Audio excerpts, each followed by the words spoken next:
Hi there, and welcome to the Skylight Books author reading series. If you'd like to learn more about us and our many upcoming author events, please visit skylightbooks.com, where you can browse our inventory, buy books, and join our Friends with Benefits Club. You can also follow us on Twitter, Tumblr, and Facebook. To speak to a real live bookseller like me, please call 323-660-1175. Thanks for your support, and enjoy. We're so very happy to be having this event. I've been looking forward to this event for quite some time. I've heard about the Queen for a very long time. I've seen lots of programming about her. So to have a really good in-depth conversation about this book and its topic is something I'm really excited about. We're very happy to have Josh Levin here. He is the national editor at Slate and the host of the sports podcast Hang Up and Listen. He previously worked at the Washington City paper and has written for Sports Illustrated, The Atlantic, GQ, and Play, the New York Times sports magazine. And we're so very happy that Julia Turner will be joining us in conversation. She's the deputy managing editor for arts and entertainment at the LA Times. Please welcome Josh and Julia.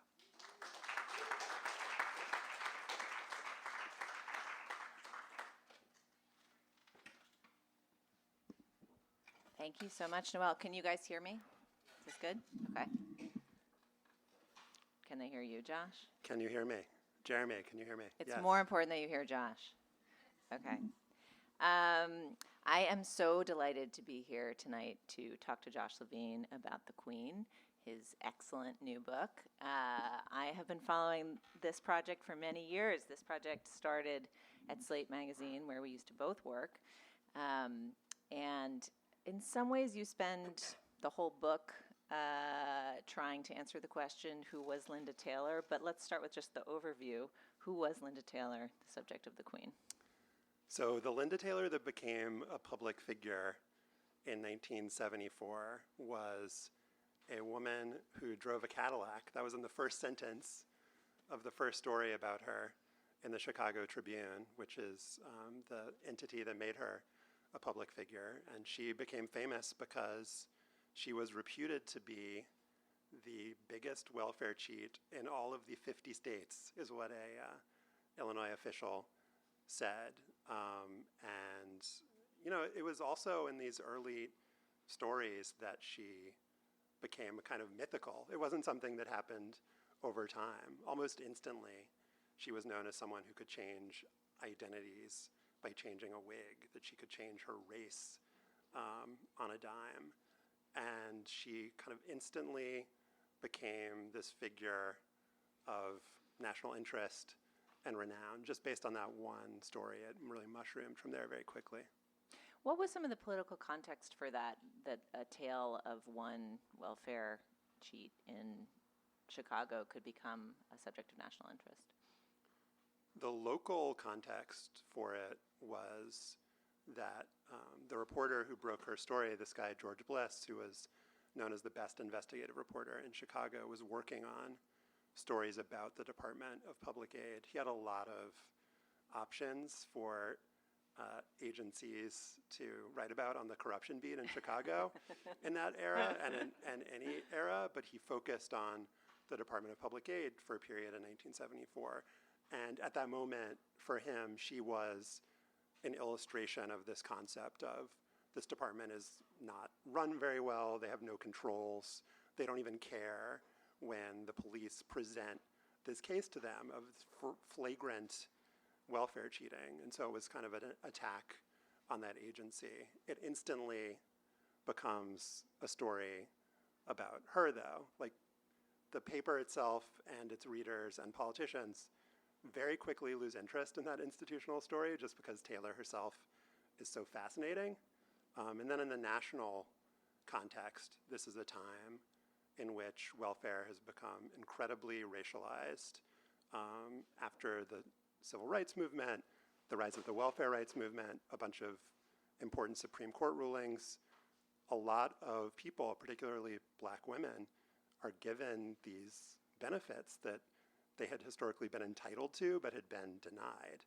And so the image, the broader popular depiction of who is on welfare becomes, as I said, highly racialized. And so in this moment when Taylor is depicted as the biggest welfare cheat in all 50 states. There is this kind of like local and national valence to it. There's a passage in your book, I think it's on, which page is it on? 106, that I would love for you to read that I think, and maybe you can set it up a little bit what this hotline was, but it illustrates some of the kind of public sentiment about welfare recipients at the time. Yeah, so this is in the state of Illinois. They set up a hotline, which I believe was 24 hours a day, 7 days a week. And the innovation in Illinois was that other states had set up welfare fraud hotlines, but Illinois allowed you to report on people that you suspected of being welfare cheats anonymously, and calls just immediately started pouring in. So I'm going to read some of the transcripts of those calls. In May 1975, the Department of Public Aid made calling out a welfare cheater as easy as picking up a phone, launching a 24-hour toll-free welfare fraud hotline. At 9:07 a.m. on August 14, 1975, an unidentified whistleblower lodged a complaint about a woman named Kathy. The reason I think she is cheating is because she has a baby that her boyfriend paid for, and they are living together, and she's getting state aid, which she don't need, and he's always bragging about going out and buying a bunch of stuff with the money he is making off of it. Another accusation came in at 9:47 a.m., this one about a woman in Chicago who just purchased a blue Chevrolet. She is a recipient of the aid, and she is running and chasing around with other men, and she works for a gas station to help a former boyfriend. I don't care about her personal life, but this woman is definitely wrong in receiving aid. 9:54 a.m. So these are coming in like every few minutes. And this is all in 1 hour in one morning. 9:54 a.m. Now, you said this is confidential. I don't want you to play this tape because you would really mess me up. She is now at Sara Lee's. She works there. I tried to get on aid myself. You refused to let me on, so why should she? Then the last one is at 11:32 a.m. She came into this apartment with 2 children, and now she has 4, and she's driving a big Chrysler. It's a black 4-door vinyl top. She has asked public aid for a stove and a refrigerator, and she tells me that she is working part-time for the street department in St. Louis. I just don't understand these big black Cadillacs. So part of how this story came to your attention has to do with the way in which this story came to the attention of Ronald Reagan. Can you talk a little bit about how his political rise intersected with Linda Taylor's story? So he was elected governor of California in 1966, served 2 terms, and one of his main accomplishments as governor that made him really a conservative star and hero were the welfare reforms that he passed there, pushing for strict work requirements and among other things. And the rhetoric that he used around it then, which he continued when he became a national figure, was, I am going to fix this problem by cutting out fraud, waste, and abuse, and cutting out cheaters, cutting out the Linda Taylors, the Taylor-like figures. And if I do that, then that means there'll be more for everyone else. And it's basically a win-win. I can solve everyone's problems. And so in 1976, when he runs for president for the first time, his candidacy isn't taken all that seriously. He's running against an incumbent in his own party, Gerald Ford. Even though he'd been the governor of California, he's not seen as somebody who's at that point is like a legit politician, really. Like if you look at the contemporaneous coverage, the New York Times like calls it a joke. It's like, why are people like taking this Reagan fantasy seriously? Did they put a little thing at the bottom saying that they were treating it as entertainment coverage? Yes, they put it in their entertainment vertical. They had verticals back then.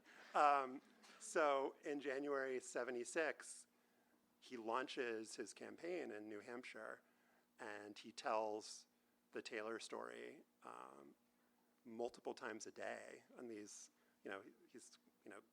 going around to all these small towns, repeating it over and over again. And he had this ability as a speaker to make an anecdote that he told 20 times seem like was a fresh outrage every time. And there's this tape that I found of him giving the speech. This was at like a luncheon in North Carolina, I think. And he tells the Taylor story, and he calls her a woman in Chicago. And the version that he would tell is she has 80 names and 30 different addresses, and she has a tax-free income of $150,000 in a single year. And when he says that, the crowd gasps, like really, really audibly. And he was a performer, and he took that feedback.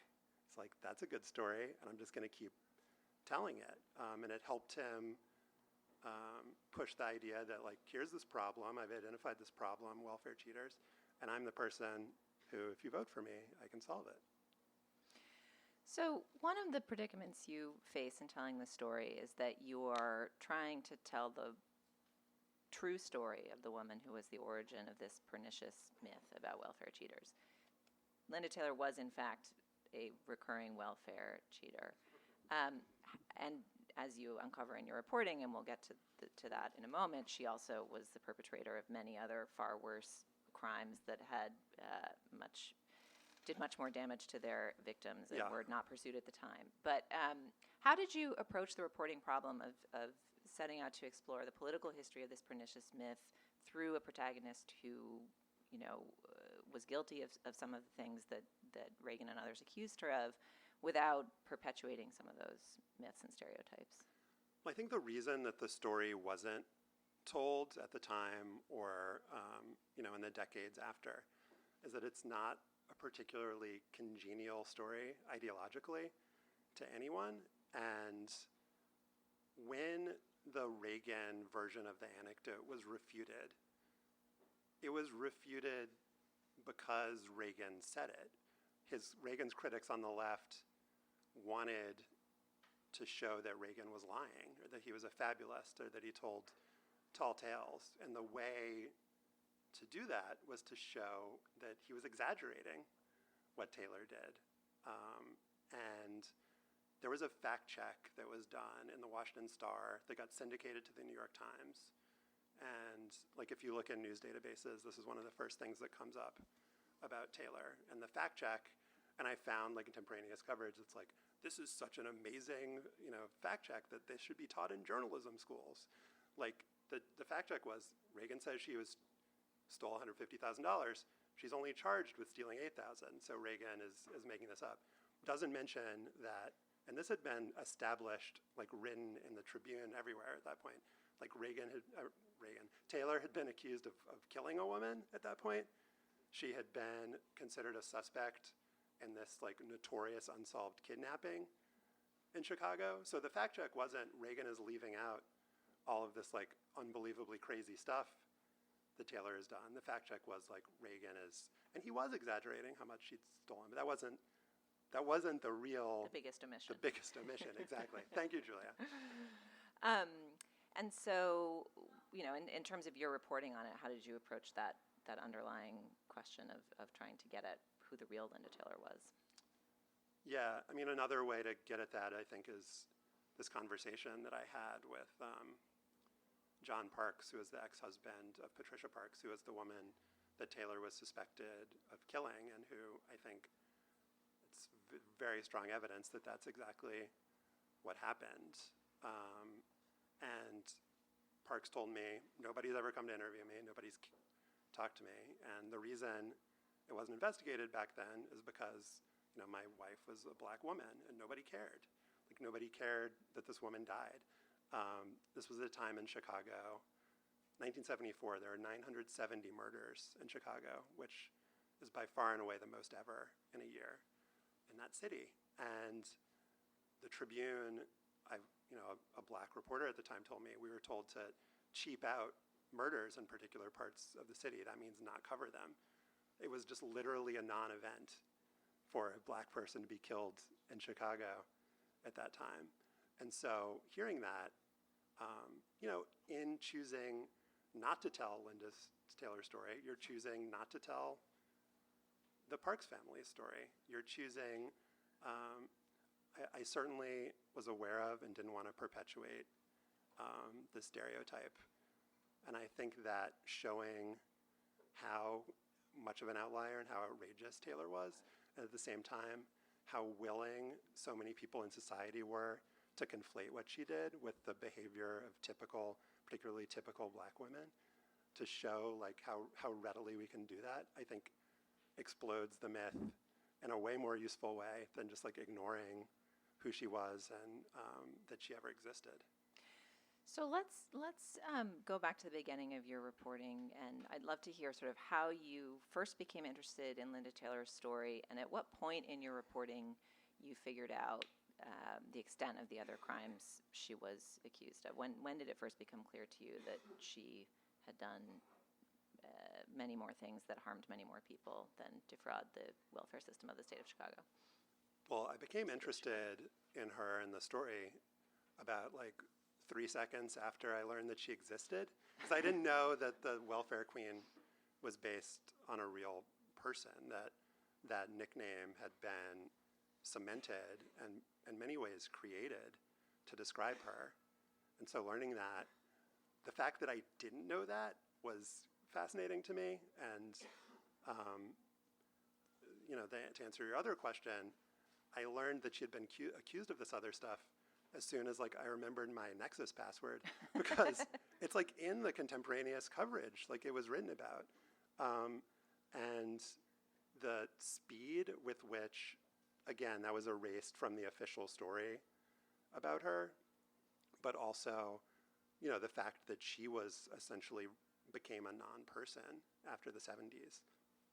Like I found articles that say, Reagan's welfare queen who never existed, or, the implication being that Reagan had made the whole thing up rather than exaggerating it or picking and choosing details. Like it was, before I started working on this, it wasn't like everyone, but it was you could very easily find very credible people in like very mainstream legitimate news sources who said that she never existed and the whole story was made up, despite there being a like fairly voluminous record in those same publications of the various things that she'd done. So detail some of these other crimes. You've talked a little bit about the accusations of murder. Talk a little bit more about the kidnapping accusations, of which there are more than one. Yeah, so she was accused officially of kidnapping on at least one occasion. In 1967, she was arrested for it, and I tell that story in the book from FBI files and some interviews where she was, quote unquote, babysitting someone's kid and refused to give the kid back, and then moved, and they didn't know where to find her. And her son actually was the one who went and rescued the kid and brought her back to her mother. I have no idea why she wasn't charged. There wasn't any preservation of records about that event, and none of the law enforcement officials who were involved are still living, so I'm not sure about that. I also got a first-person account that's in the book from somebody who I think was pretty clearly kidnapped by her, where there were never any charges filed and there's not been any official record.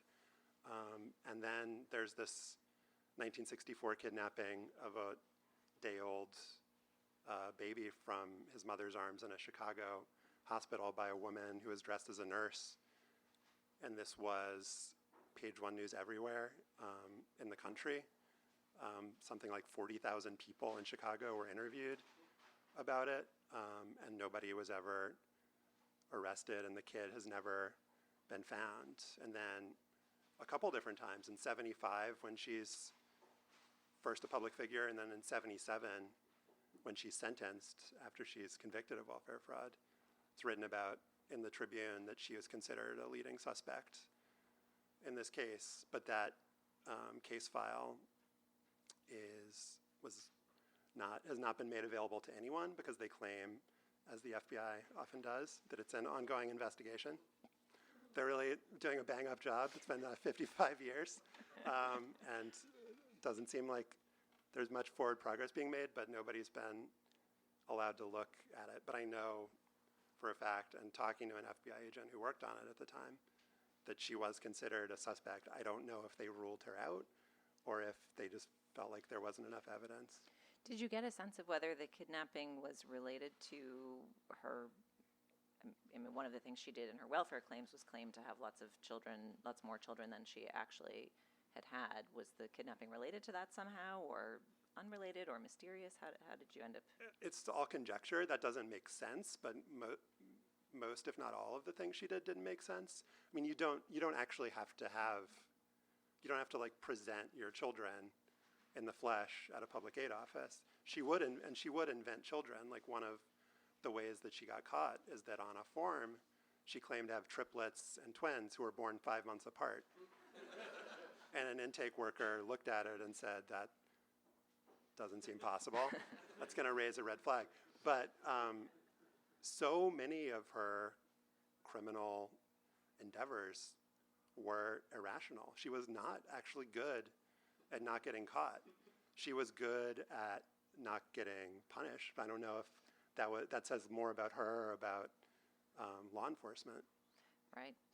One of the other schemes she attempts is to claim a fortune to which she was not entitled. Do you want to tell a little bit of the story of Constance Wakefield?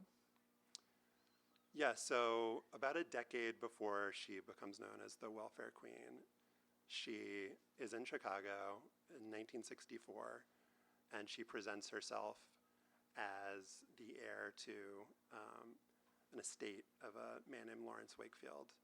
Wakefield becomes a known person because he dies.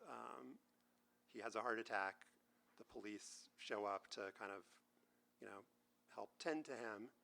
And when they're there, they see indications that there's maybe an illegal gambling operation happening here.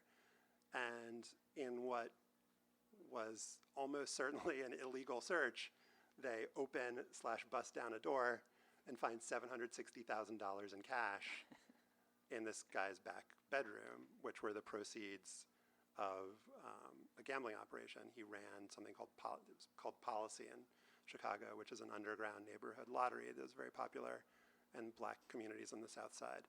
So this becomes, again, like a really huge page-one story in Chicago and nationally, and all these people come forward and say, oh yeah, that's my uncle, or that's my grandfather. She says that's my father. He had no known heirs.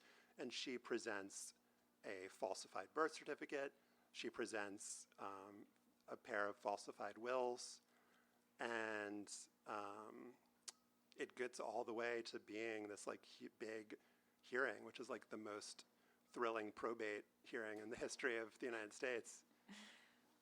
Do you want to read? There's a passage from that section of the book that I think shows exactly how brazen, specific, and weird her lies were in trying to prosecute the various crimes and frauds she tried to prosecute.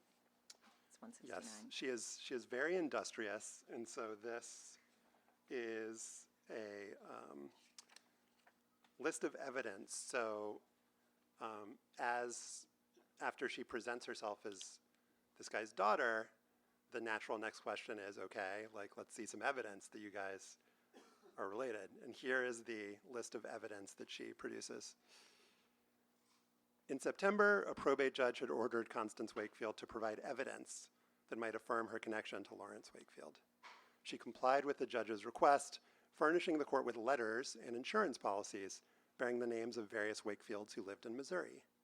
She included a receipt for $54.90 worth of flowers she'd purchased for Lawrence's funeral, an invoice from a retail outlet called Tile City, on which the customers' names were written as Lawrence Wakefield and Constance Wakefield, daughter. And a note indicating that Lawrence and Constance had their Pomeranian bred by Tommy's Tiny Timmy Boy in Rockford, Illinois, in exchange for a stud fee of $25. She proffered a set of photographs, among them one of a cherubic infant that had been labeled Constance B. Wakefield, date of birth 12/25/34, mother and father Edith and Lawrence Wakefield, and she gave the court a brown leather billfold with the inscription, "To my daughter from dad, 1947 Lawrence Wakefield." Wakefield's social security number had been scrawled on the wallet's inside flap, so there could be no mistaking who'd bestowed her with this special gift.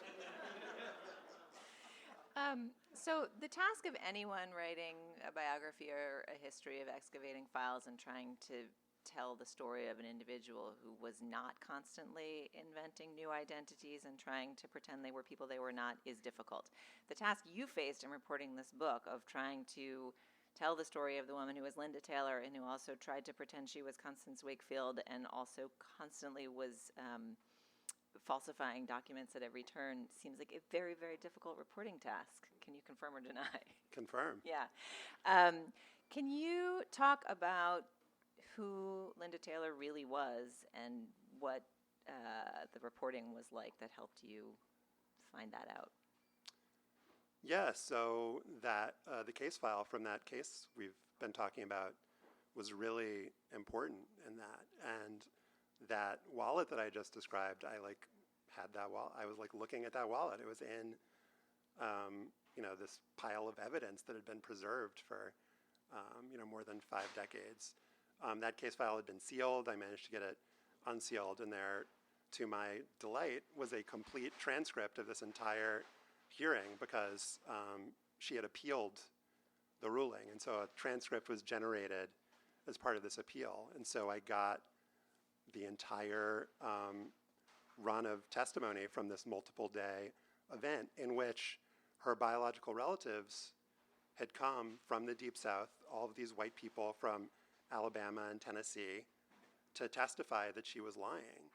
And they not only were very adamant about the fact that she wasn't this guy Lawrence Wakefield's daughter, it was very important for them to get across, on the public record, that she wasn't black. That not only was she not the daughter of this specific black man, but that she wasn't the daughter of any black man.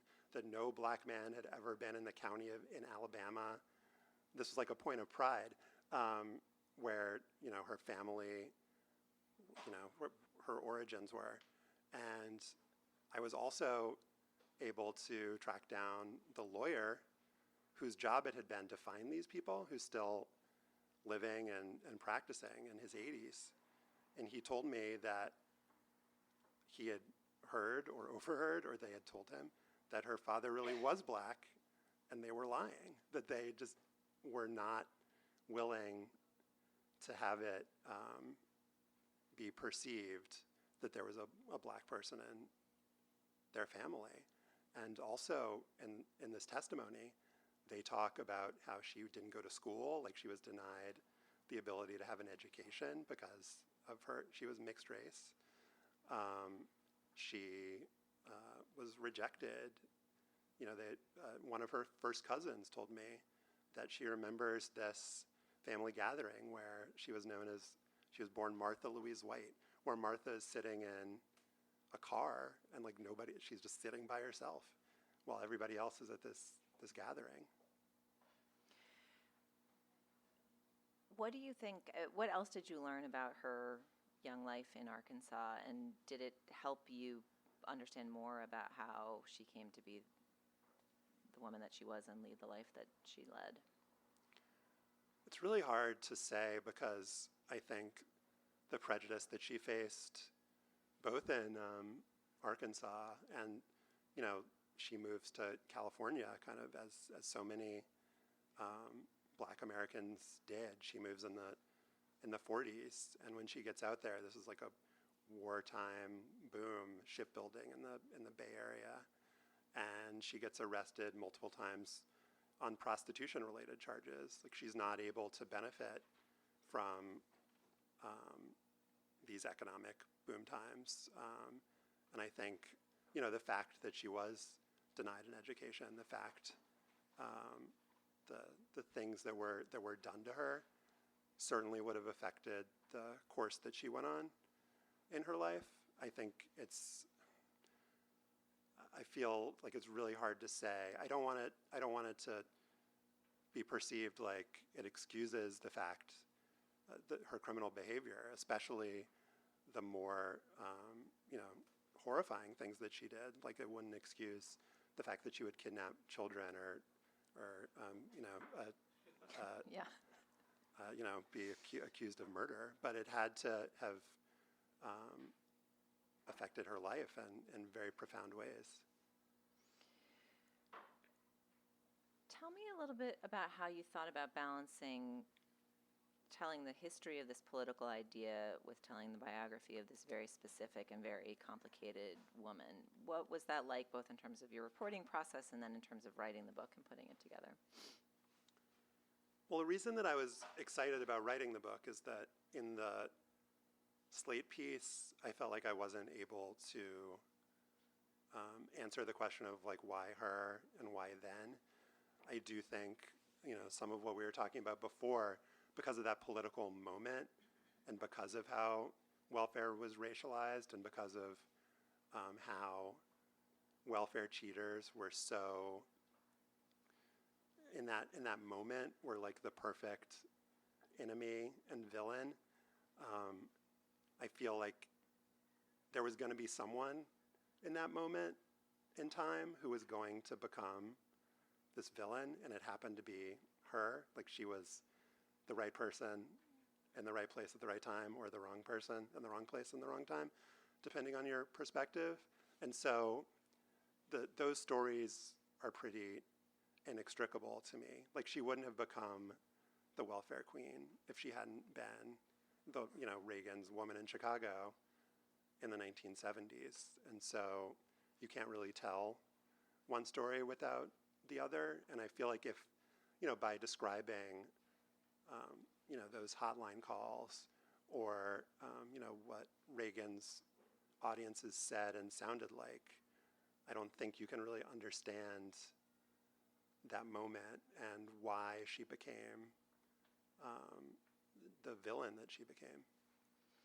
What was it like to spend, so that you mentioned the Slate piece that was the origin of this book, and the work of reporting you undertook to get to the real story, both for that project and in the years since, was gargantuan. What was it like to spend so much time chasing this both villain and, really she comes across like a mad woman at various points in this, as I think is evident from some of the passages you've read. What was it like to just be hanging out in your mind with this very strange, very villainous woman who played a very specific and prominent role in American history? She's really a cipher. She didn't talk that much during her life. She died in 2002. And when she did talk, she lied. She never gave a full accounting or any kind of accounting of what she did and why. So it did feel like kind of chasing a ghost. And there is a kind of central unknowability to her that's in the book. And there's just nothing that I can do about that. But when I talked to people that did know her, I had two very different kinds of phone calls that both started the same way. It's like, nobody has asked me about her in 40 years. Go to hell, or let's talk. There were people who were waiting, like John Parks, the man I was talking about before. He says, you waited a long time to come. The detective, and this is the thing that the journalists in the room will give you palpitations. The lead detective, the first time I call him, one of the first things he says to me is like, "Oh yeah, I just threw all those notes away. Like, I thought this would be like interesting to somebody at some point, but I just, it's 35 years and nobody came, so just, chucked them out." It's like, you really just should have never told me that, dude. But, he was really happy to talk, and he had various axes to grind because he felt like he had been on her case and that he wasn't taken seriously.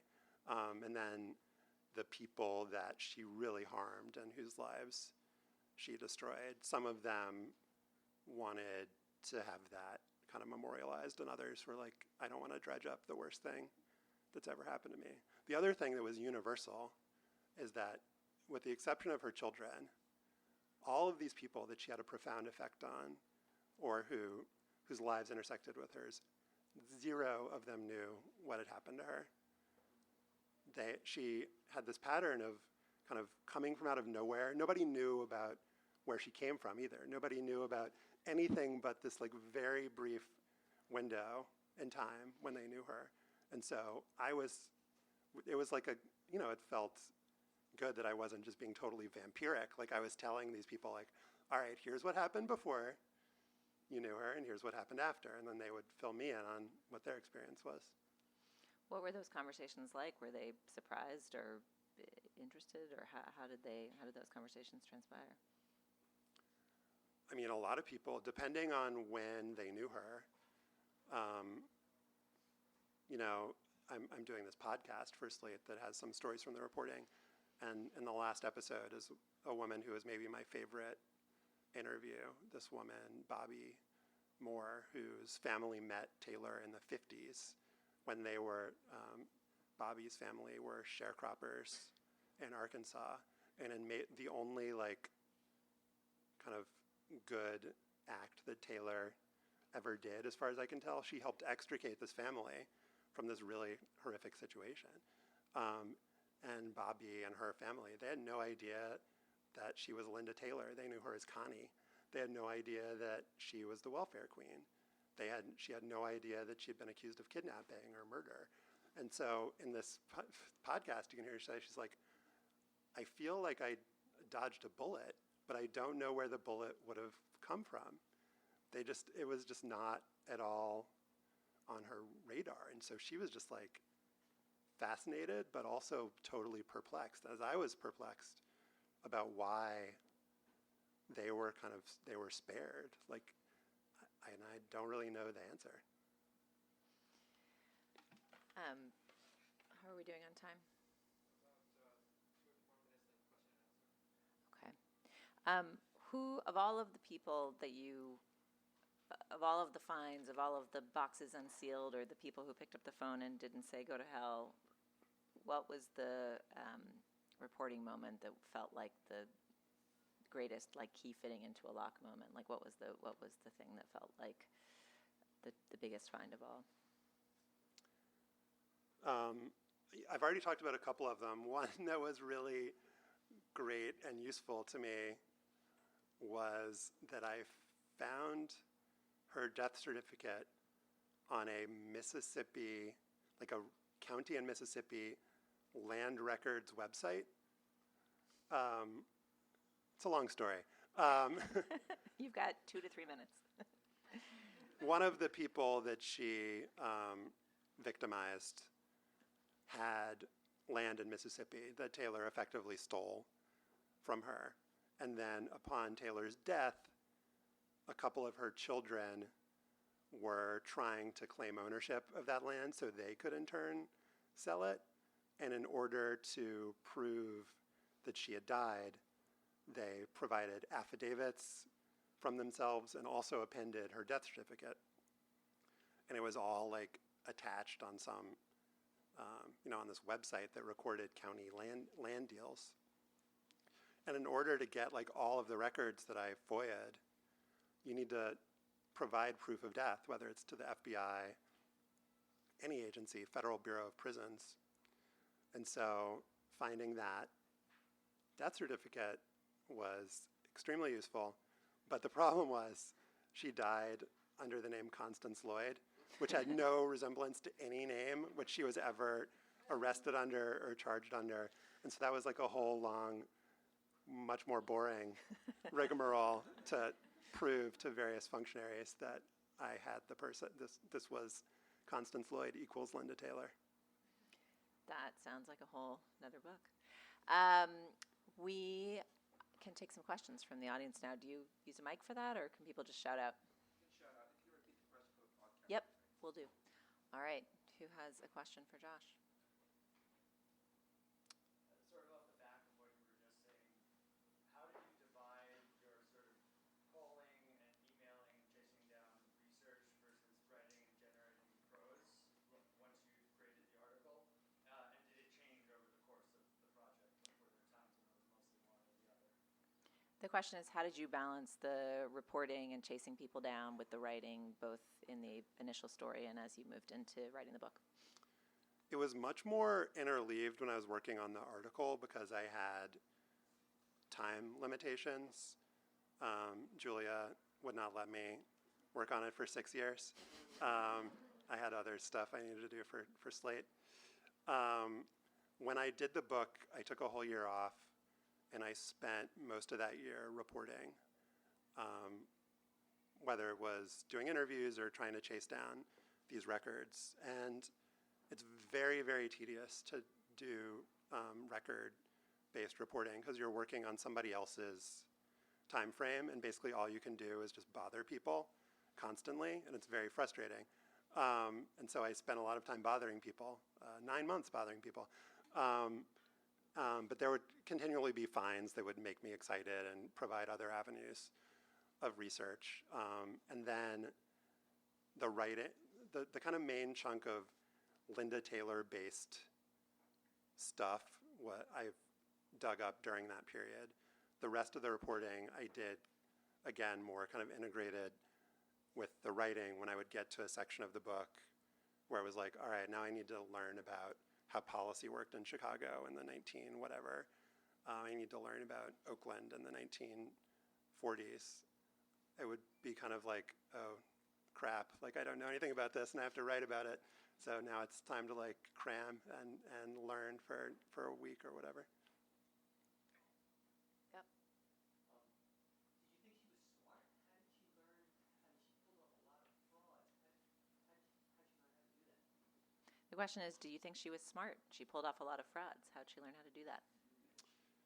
She had, I think, an incredible amount of emotional intelligence, or she knew how to insinuate herself into people's lives, whether that was because she knew how to pick people she could insinuate herself into, or because she could do it to everyone. I'm not sure. But a thing that really stood out to me was that a lot of con artists that you read about, they specialize. They'll, focus on old people, for instance. She went after all demographics, old people, young, men, women. And she could kind of be whoever the person in front of her needed her to be or wanted her to be. But, if you look at the forms that she filled out in that are in evidence in these case files or in FBI files, she is not like super highly literate. These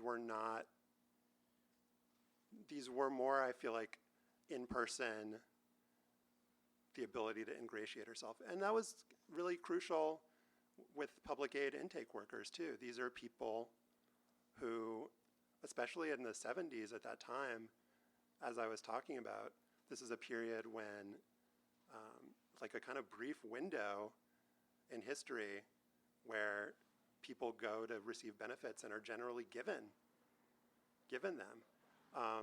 She tells these like really heart-rending stories about how she's facing these calamities, and she has children and she's been mistreated in various ways, and that's, I think, the way that she got over on people is through these kind of emotional, personal appeals. Yep. Going to her, the written record you have of her, did her handwriting change from person to person to person that she was? The question is, did her handwriting change from person to person in the different written records you have? So I do have a decent number of examples of her handwriting, but the stuff that's collected as evidence in these cases is generally when she's applying for things or appealing to a bureaucracy. So I have a bunch of records from Veterans Affairs. One of her husbands was a veteran, and so she would be writing them very regularly to say, here's the latest thing that's befallen me, here's how I'm being mistreated, you need to give me more benefits, you need to increase my benefits. So that's like one category. Then there's the category of just like literally forms where she's writing, what is your income? And she says none. Or she'll just do a whole huge slash through everything that might indicate, that she has any kind of means. So I don't think that I have any personal correspondence of hers, actually. Another question? Yeah.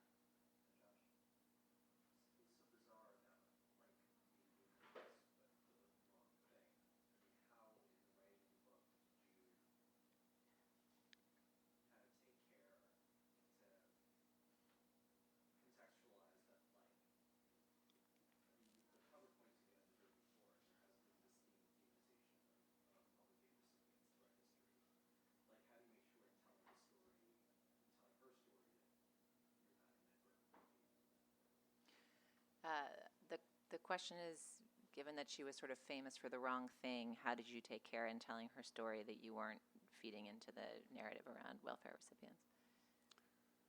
Yeah, it's something I was very conscious of. I think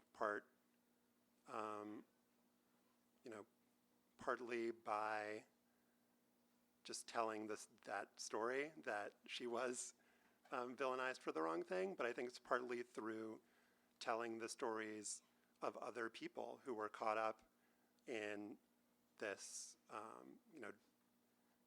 kind of mania that was created under false pretenses. There's a story in the book that I found really powerful and poignant about this woman named Dorothy Holder, who, after Taylor gets convicted, there's a special unit created in the Cook County State's Attorney's Office, the Chicago prosecutors, where they're tasked only with going after welfare fraud.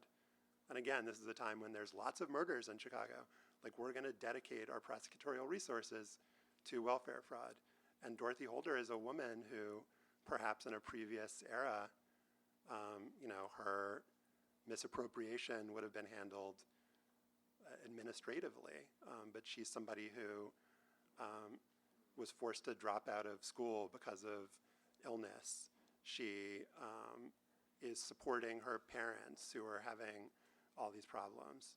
She, as the more typical case of welfare fraud is people who, these very small grants, they don't have enough money to live on, they don't report their outside income, because if they did, they wouldn't be eligible for benefits. And so she gets ensnared in this.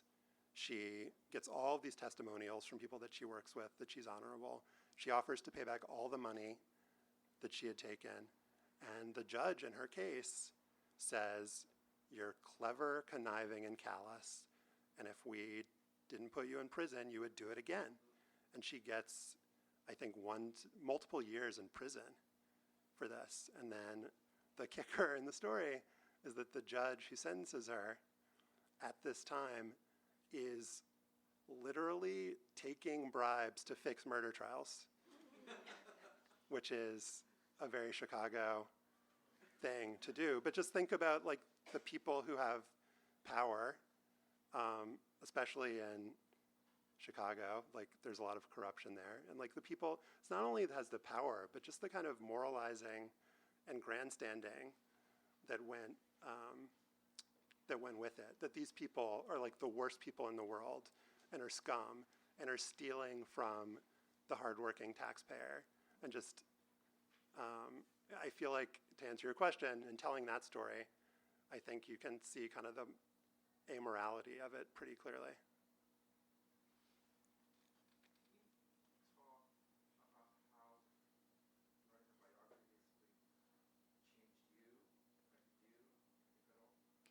How did writing a biography change you and affect you? I think it's very humbling to be, I don't know if anyone entrusted me with the story. I guess I entrusted myself with the story. But, it's rare in our line of work to have a story that at least I think is this rich and this resonant that's never been done before. Like, people say that things have never been done, but they've kind of been done, or somebody broke off a little piece of it. I couldn't find anything that had been written about her since 1979. Somebody who had this much of an effect on our world and who was so fascinating in her own right, to be the person who told that story. It is very humbling. And it's not only that, it's how much of her story is unknowable is also humbling, because it was really important to me not to make the same mistakes that others had made in generalizing and going beyond what I was able to learn in my reporting. And when you do that, you're going to tell a story that, if you're being intellectually honest, has a lot of holes in it.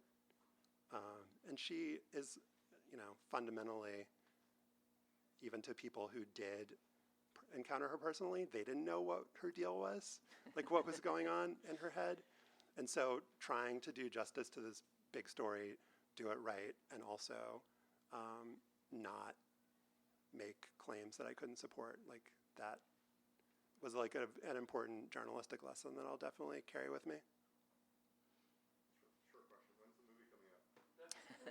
When's the movie? Short answer, I don't know. I'm here, but I'm not like of this place, you know. I'm a DC person. That All I can think of is Jackie. It's like Jackie Brown Part 2. I've heard Halle Berry. Some say Maya Rudolph would be a good stretch for her and her career. There is like a kind of extremely dark comedy, like the list of the stuff that she provided as evidence in that trial. There are things that like kind of against your will, you're like laughing at her. It's like her audacity is really remarkable to behold. And there is just a kind of manic kind of quality to a lot of it.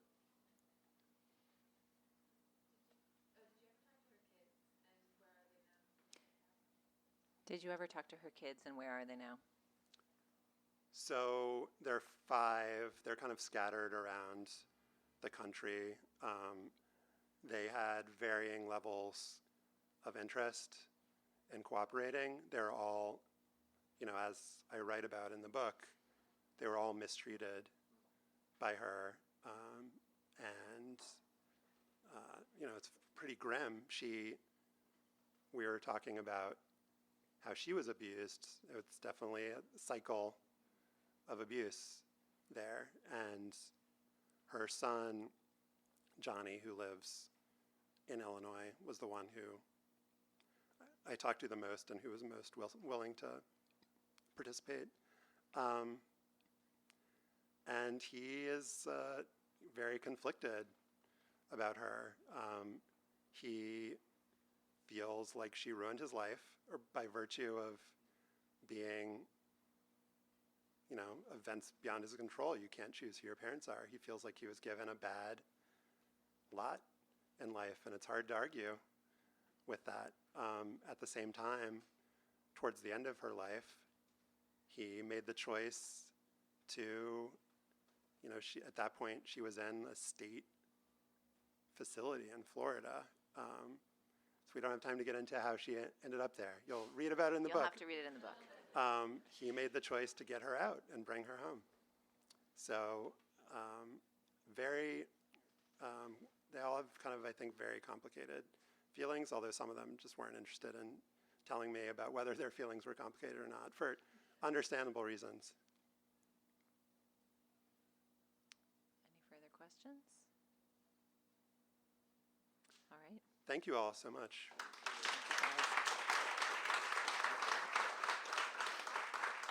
Thank you, Josh. And thank you, Julia.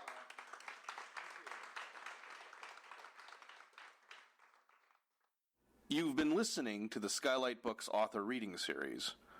Don't forget, you can listen to this and all of our other great podcasts at skylightbooks.com.